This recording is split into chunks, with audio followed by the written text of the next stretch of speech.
नमस्कार दोस्तों, कैसे हैं आप सभी लोग। मुझे उम्मीद है कि आप सभी लोगों की पढ़ाई बहुत ही बेहतरीन ढंग से चल रही होगी। दोस्तों, आज हम बात करने जा रहे हैं इस वीडियो में कुछ कॉमन क्वेश्चंस की। जैसे एक तो आपका हमेशा रहता है कि शॉर्टलिस्टिंग कब तक होगी, एग्जाम कब तक होगा। दूसरी एक बहुत जरूरी बात है कि कुछ लोगों ने तो परीक्षा की तैयारी बहुत दिन से शुरू कर दी है। मेरे साथ भी कई लोग जुड़े हुए हैं जो लगातार तैयारी कर रहे हैं। कुछ नए लोग अभी जुड़े हैं तो उनका एक कॉमन डाउट है कि मैम कैसे पढ़ें, कुछ समझ नहीं आ रहा है। तो मैं आपको आज इस वीडियो में पहले इन्हीं के बारे में बात करने जा रही हूँ, किन टॉपिक्स को आपको पहले पढ़ना चाहिए और जिन लोगों ने पढ़ भी लिया है तो उनको इन टॉपिक्स पे एकदम कमांड कर लेना है। क्यों दोस्तों? क्योंकि मैंने हमेशा बताया है सिलेक्शन लेने की एक ही स्ट्रैटेजी है, वो ये है आसान को कभी गलत मत करिए। कठिन अगर गलत हुआ तो कोई दिक्कत नहीं होगी, लेकिन अगर आपने आसान एक भी क्वेश्चन गलत कर दिया तो समझिए आप पीछे हो जाएंगे लोगों से। इस चीज को हमेशा ध्यान रखिएगा। तो मैं आपको बताऊंगी दोस्तों इस वीडियो में कि टॉपिक्स कौन से आपको पहले पढ़ने हैं। जैसे सबसे आपका पहला टॉपिक एक आपने देखा होगा, वो टॉपिक है आपका यूनिवर्सल इम्यूनाइजेशन प्रोग्राम, यानी कि सार्वभौमिक टीकाकरण कार्यक्रम। ठीक, इस टॉपिक को आप सबसे पहले पढ़िए। क्यों कह रही हूं? क्योंकि दोस्तों इस टॉपिक में अगर आप देखेंगे तो इसमें यही क्वेश्चन बन सकता है कि खसरे का टीका कब लगाया जाता है, पोलियो की वैक्सीन कब मिलती है। समझ में आ रही है बातें आपको? या चेचक कब दिया जाता है, रूबेला वायरस कब मिलता है, बीसीजी का टीका कब लगता है, डीपीटी का टीका कब लगता है। यानी और बहुत ज्यादा बड़ा टॉपिक नहीं मैं बता रही हूँ, तो हो सकता है आपको लग रहा हो बहुत लेंदी टॉपिक है। छोटी सी इसकी पीडीएफ है जो मैं अपने उसमें प्रोवाइड कर रही हूँ कि उस पीडीएफ को पढ़ लेंगे या इस टॉपिक को आप जहां से भी पढ़ रहे हैं इस टॉपिक को पहले पढ़िए, क्योंकि इससे उससे बाहर क्वेश्चंस बन ही नहीं सकते। किसी भी जगह आप टेस्ट देंगे, कुछ देंगे ना, इस टॉपिक के क्वेश्चन गलत हो ही नहीं सकते। तो पहले इस टॉपिक को करिए, उसके बाद आप कहीं भी टेस्ट देंगे ना आपके नंबर नहीं गलत होंगे। कम से कम इन टॉपिक्स के तो बिल्कुल डैम श्योर रहेंगे कि ये सही रहेगा। ठीक, तो ये आपका एक टॉपिक है। दूसरा ऐसे ही टॉपिक आपका है मुख्य सेविका की भूमिका और उसकी जिम्मेदारियां। ठीक है, मुख्य सेविका की भूमिका और उसकी जिम्मेदारियां, ये वाला टॉपिक क्यों कह रही हूं कि इसको भी आप पढ़ लीजिए। इसमें दोस्तों कुछ ही चीजें हैं, जैसे आपका आईसीडीएस कब बना, आईसीडीएस क्या है, मुख्य सेविका किसके अंतर्गत कार्य करती है, कितने आंगनबाड़ी कार्यकर्त्री होते हैं। और आपका इसमें क्वेश्चन होता है आईसीडीएस एक बार भंग कर दी गई थी मोरारजी देसाई के टाइम पे। यही सब क्वेश्चन है आपके आईसीडीएस कब हुई, जो भी चीजें इसमें है, मतलब वही इंपॉर्टेंट चीजें आप देखेंगे, किसी भी जगह देखेंगे तो वही चीजें आएंगी। इसमें नए क्वेश्चन नहीं बन सकते, जो कि यहाँ पे जिस जगह टॉपिक ऐसा हो, जैसे विवाह आपका है, परिवार आपका है, उन सब जगह क्या है एन नंबर ऑफ क्वेश्चंस बन सकते हैं। मतलब कोई बैठेगा क्वेश्चन बनाने तो कितने भी बना सकता, खत्म नहीं होंगे। तो वहां पे मैं कह रही हूं अगर आपने कुछ चीजें गलत भी कर दी एग्जाम में भी तो कोई बात नहीं है। वैसे तो आप सब कुछ पढ़ के जाएंगे, लेकिन फिर भी कुछ गलत हुआ तो वो सबके लिए हो सकता है, चांसेस होंगे गलत के। लेकिन ये दोस्तों जिनका अच्छा होगा वो अच्छे से करके जाएंगे। तो आपको ये टॉपिक्स बिल्कुल गलत नहीं करने हैं। जो मैं आपको पीडीएफ दे रही हूं, आप पूछेंगे पीडीएफ कैसे मिलेगी, 199 का आपको पेमेंट करना है, 8957215956 इस पर आपको पेमेंट करना है।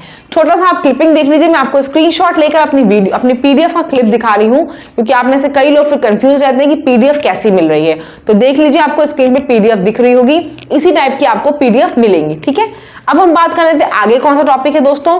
देखिए, मुख्य सेविका की भूमिका हो गया, टीकाकरण हो गया। फिर तीसरा टॉपिक आपका है स्वास्थ्य एजेंसियां। इसमें जैसे आपकी स्वास्थ्य एजेंसी है, WHO है, आपका क्या कहते हैं मॉनेटरी फंड है। ठीक है, आपका और भी जो चीजें ऑर्गेनाइजेशन जैसे रेड क्रॉस सोसाइटी है, इन सभी चीजों के हेडक्वार्टर्स कहाँ है, कब बनाई गई ये सभी चीजें आपको, उनका काम क्या है, क्या काम करती है, रेड क्रॉस सोसाइटी क्या काम करती है, WHO क्या काम करती है, यूनिसेफ क्या काम करती है, ये सभी चीजें आपको इससे पता चलनी चाहिए। इसका भी इससे बाहर से कोई क्वेश्चन नहीं आएगा। जितनी चीजें आपको बताई जा रही, कराई जा रही, उतना ही करना है। तो ये वो आसान टॉपिक है जिनको आप कर लोगे ना तो आपको एक कॉन्फिडेंस आ जाएगा, चलो भाई मैंने कुछ तो पढ़ाई की। उनके लिए है जो बिल्कुल नहीं कर रहे और जो तैयारी कर रहे हैं, काफी दिन से कर रहे हो, ये टॉपिक्स आपकी टिप्स पे होना चाहिए फिर। ठीक है, कोई क्वेश्चन हो इसका गलत नहीं हो सकता है। नेक्स्ट ऐसे आपका टॉपिक है दोस्तों संतुलित आहार।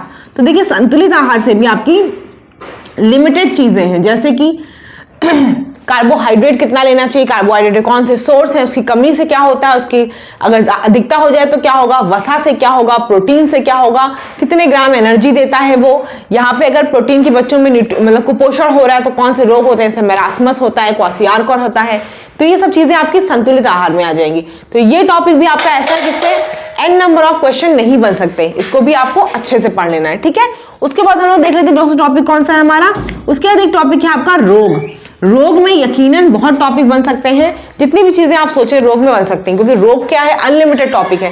लेकिन कुछ इंपॉर्टेंट क्वेश्चंस हैं। इंपॉर्टेंट क्वेश्चंस कैसे कि जैसे कि आपको पता है गांव वगैरह में जनरली चेचक है, खसरा है, हैजा है, इन सब चीजों की बीमारियां कैसे होती हैं, मलेरिया है, डेंगू है, तो ये सब बीमारियां कैसे हैं, किससे फैलती हैं, चीजें जरूर पढ़ लीजिएगा, ठीक है।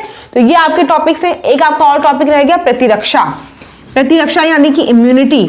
तो इम्यूनिटी टॉपिक तो है बहुत लेंदी, अगर बात की जाए तो ये बहुत कॉम्प्लिकेटेड टॉपिक है इम्यूनिटी की बात करें तो। लेकिन कुछ मेन चीजें जो आपके मुख्य सेविका के हिसाब से हैं वो आपकी प्रतिरक्षा वाली टॉपिक बहुत आसान है, ठीक है।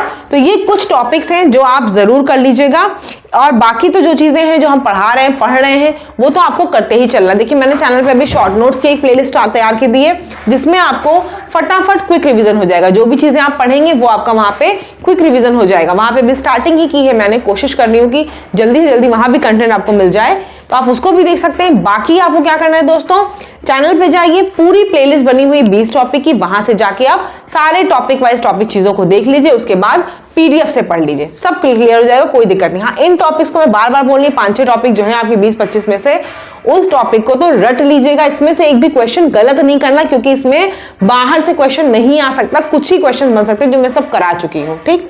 अब बात कर लें आपकी शॉर्ट लिस्टिंग कब होगी। तो देखिए दोस्तों, शॉर्ट लिस्टिंग का ये था कि 15 से 20 के बीच में आपकी शॉर्ट लिस्टिंग आ जाएगी। तो अभी यकीनन 20 तारीख तो नहीं हुई, इसलिए वेट कर लेते हैं हम लोग, हो सकता है आपकी शॉर्ट लिस्टिंग आ जाए। अगर आपकी शॉर्ट लिस्टिंग आ गई, मैं कह रही हूँ 22 तक भी अगर आपकी शॉर्ट लिस्टिंग आ जाएगी, तो जनवरी के एंड में और फरवरी के स्टार्टिंग में आपका एग्जाम होना एकदम तय है, ठीक है। जनवरी के एंड में और फरवरी के स्टार्टिंग में, और आपका एग्जाम जल्दी होगा भी। क्यों होगा दोस्तों बता देती हूँ, क्योंकि सबसे पहले अगर बात की जाए पेट 2021 की, तो आप ही का एग्जाम है मुख्य सेविका का। बाकी वन दरोगा भर्ती है, जूनियर असिस्टेंट है, वो सब बाद में है और अभी तो भरे जा रहे हैं। और अगर पेट 21 की भर्ती जल्दी नहीं पूरी होगी तो पेट 22 कैसे शुरू होगा। इन्हीं सब चीजों की वजह से आपका एग्जाम जल्दी ही होगा। बस आप लोग जैसे पढ़ाई कर रहे हैं इसी जोर से, इसी उससे पढ़ते रहिए। हर संडे को दोस्तों, संडे और वेडनेसडे को मॉडल टेस्ट भी अब होता है चैनल पे, आप उससे भी जुड़ सकते हैं। बाकी टॉपिक्स हैं, नंबर मैंने आपको दे दिया, कोई क्वेरी हो कुछ है आप उस पर पूछ सकते हैं। कमेंट में, वीडियो के नीचे आप कमेंट कर सकते हैं, पूछ सकते हैं मुझसे। टेलीग्राम से जुड़ जाइए, गवर्नमेंट एग्जाम स्टडी मुख्य सेविका नाम है चैनल का, वहां से जुड़ जाइए जिससे कि आपको डेली नोटिफिकेशन मिल सके।